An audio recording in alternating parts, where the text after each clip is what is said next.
ذالک الکتاب لا ریب فیہ، تحریر مولانا سید مناظر احسن گیلانی۔ انسان کے ہاتھوں نے مغز کی باتوں کو کاغذوں پر اتارا، پھیلایا، اتنا پھیلایا یا پھیلاتے رہیں گے کہ انطلاع تک کے ایک ساحل کو دوسرے ساحل سے ملایا جا سکتا ہے۔ کتنی کتابیں، کتنے رسالے، کتنے اخبارات کہ زمین کے کرے کو اس میں اب ہم لپیٹ سکتے ہیں، تہوں پر تہیں چڑھا سکتے ہیں، اور یقیناً ہماری اور ہمارے ہاتھوں کی انگلیوں، آخر ان سیاہیوں کو کون تول سکتا ہے؟ کاغذ کے ان دستوں کو کون ناپ سکتا ہے؟ لکڑی یا لوہے کے ان ٹکڑوں یا قلموں کو کون گن سکتا ہے جو اب تک اس راہ میں خرچ ہوئے یا آئندہ ہونے والے ہیں؟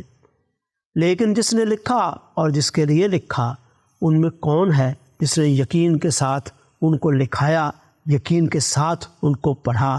برنرڈ شاہ کی تمثیلی حکایات ہوں یا شرلک ہومز کی اختراعی روایات، ہوشربا کی داستانیں ہوں یا پریم چند اور سدرشن کے افسانے، ہم جھوٹ بول رہے ہیں، ہم سے جھوٹ بولا جا رہا ہے۔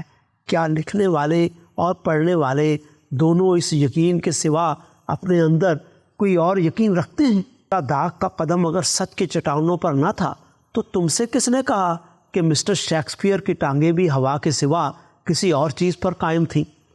مورخ خود بھی جانتا ہے کہ وہ جو کچھ لکھتا ہے قیاس اور تخمینے کے سہارے پر لکھتا ہے، اور تاریخ کے پڑھنے والے بھی جانتے ہیں کہ اٹکل سے نکالے ہوئے نتیجوں کے سوا تاریخ کی کتابوں میں اور کچھ نہ ملے گا۔ یہ ان باتوں اور زبان کی درازیوں کا حال ہے جنہیں لکھ کر ہم نے علم کا بھیس عطا کیا ہے، لیکن جو واقعی علوم ہیں اور جن کے نتائج پر زندگی کے بے شمار کاروبار چل رہے ہیں، بلا شبہ نتائج تو صحیح ہیں، لیکن ان نتائج کے لیے جن قوانین کو ہمارے دماغ نے اصولوں کی شکل میں پیش کرنا چاہا ہے تم نہیں جانتے، لیکن اگر اصول کے جاننے والے جانتے ہیں کہ انہوں نے بھی ان کو اس حد تک نہیں جانا ہے، اور شاید جان بھی نہ سکتے جس کے بغیر علم پر یقین کا اطلاق ہوتا ہے۔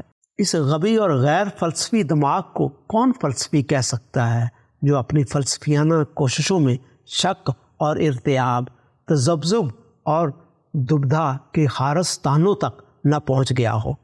شک ہی کے کانٹے اور تذبذب ہی کے انگارے فلسفیانہ محنت کی سب سے بڑی اور یقیناً سب سے بڑی قیمتی مزدوری ہیں۔ سائنس اور ریاضی کے نتائج سے کسے انکار ہے؟ کون کہتا ہے کہ دن نہیں ہوتا اور رات نہیں آتی، فصلیں نہیں بدلتی، موسم نہیں پلٹتے؟ لیکن ایسا کیوں ہوتا ہے؟ آئنسٹائن سے پوچھو کہ جن اصولوں سے ان نتائج کو مختلف زبانوں کے مختلف دماغوں نے وابستہ کیا ہے، کیا ان کی درستگی پر انہیں یقین نہیں تھا، یا اس پر یقین کے لفظ کے استعمال کا کوئی حق رکھتا ہے؟ امتیں کہتی ہیں کہ آدم ذات کی مذہبی جماعتوں میں غل ہے کہ ان کے پاس یقین ہے، نصرانی کہتے ہیں انجیل یقین ہے، یہودیوں کا دعویٰ ہے تورات میں اطمینان ہے، ہندوؤں سے سنتا ہوں کہ وید میں یقین ہے، علمی ڈگمگاؤں کے لیے گیتا میں قرار ہے۔ کہ یہ علام الغیوب کی کتابیں ہیں جو انہیں بھی جانتا ہے جو گزر چکے، اور ان کو بھی جو گزر رہے ہیں، اور انہیں بھی جو گزرنے والے ہیں۔ وہ بھی اس کے سامنے ہیں جو ہمارے سامنے ہیں، اور وہ بھی جو ہمارے سامنے نہیں ہیں۔ ہاں، جس کا علم اتنا محیط ہو، کیا شک ہے کہ اسی کی کتاب، اسی کی تصنیف کہہ سکتی ہے کہ اس کتاب میں کوئی شک نہیں ہے؟ مگر کیا کوئی ثابت کر سکتا ہے ان قوموں کے پاس اب وہ کتاب رہ گئی ہے جسے خدا کے نمائندوں اور رسولوں نے انہیں سپرد کیا تھا؟ وید ہو یا اوشا، تورات ہو یا انجیل، تعلیمات یہودا یا تلقینات کنفیوشس، کیا کسی کے پاس وہ چیز اپنی اصل شکل میں باقی رہ گئی ہے جس شکل میں انہیں ملی تھی؟ اندرونی اور بیرونی شہادتوں کی اس پکار سے کانوں میں انگلیاں وہ کیوں ٹھونستے ہیں جو محض اپنی قومی اور ملی انانیت یا خودی کے نشے میں اس حادثے کو نہیں دیکھنا یا سننا چاہتے جو خود ان کے ہاتھوں یا ان کے پیشواؤں کے ہاتھوں سے ان کی کتاب پر گزر گیا؟ خدا کی باتوں میں انسانی خواہش کا خمیر مل گیا ہے، اب اس کو جدا کرنے کی کس میں طاقت ہے؟